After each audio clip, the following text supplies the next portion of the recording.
সন্ধ্যাবেলায় একজন ভদ্রমহিলা যাচ্ছিলেন বাজারের মধ্যে দিয়ে, বালি থানার অন্তর্গত যে রাস্তাটি আছে সেই রাস্তা দিয়ে যাচ্ছিলেন। সেখানে আচমকাই তার ব্যাগ ছিনিয়ে নিয়ে পালিয়ে গেল দুই দুষ্কৃতী। বাইকে করে আসলো দুই দুষ্কৃতী, ব্যাগ ছিনিয়ে নিয়ে পালিয়ে গেল বালি থানার অন্তর্গত। এই মুহূর্তে যে ছবি আপনাদেরকে দেখাচ্ছি, দেখতে পাচ্ছেন যে এই মহিলা হেঁটে হেঁটে যাচ্ছেন, সুন্দর সাইড ধরে একটা রাস্তার সাইড ধরে ধরে হেঁটে হেঁটে যাচ্ছেন। সেই সময় বাইকে করে দুই দুষ্কৃতী আসে, তারা এসে আচমকায় ব্যাগটাকে এইভাবে ছিনিয়ে নিয়ে চলে গেল। তাকে তাড়া করলো স্থানীয় বাসিন্দারা, কিন্তু ধরতে পারলো না। এই ঘটনায় যথেষ্ট আতঙ্ক ছড়িয়েছে বালি এলাকায়। দুষ্কৃতীকে খুঁজে বার করবে এমনটাই চ্যালেঞ্জ ছুড়ে দিয়েছে। যদিও প্রশ্ন উঠছে যে এইভাবে যদি দিনে দুপুরে বা ভর সন্ধ্যায় এরম ঘটনা ঘটে, তাহলে মানুষের নিরাপত্তা কোথায়?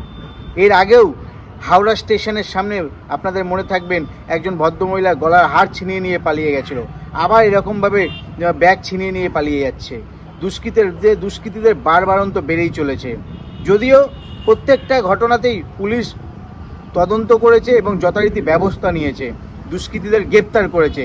এই ঘটনাতেও গ্রেপ্তার করা হবে যে দুষ্কৃতী যারা এই ঘটনা ঘটিয়েছে। বালি থেকে ক্যামেরায় অলিভের সঙ্গে প্রসেনজিৎ, হিন্দুস্তান টিভি। খবরটি নিবেদনে SI Peyabagas, centre Uttarpara, Hindmotor Konnagar. Phone number 9836393715 অথবা 9143301694।